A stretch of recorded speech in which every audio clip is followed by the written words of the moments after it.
Princess Elina wanders through the castle gardens, her silver locket shimmering against the backdrop of lush greenery and ornate fountains. Villagers approach, their faces etched with hope, seeking the princess's counsel. Gazing at the horizon, Princess Elina is lost in thought, a melancholic expression shadowing her beauty.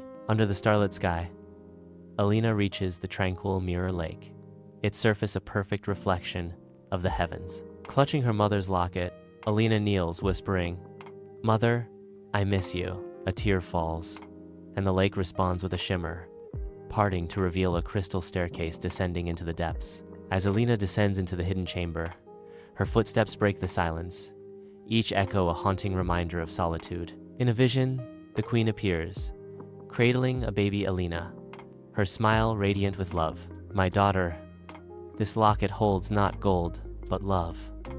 Your tears, they carry truth."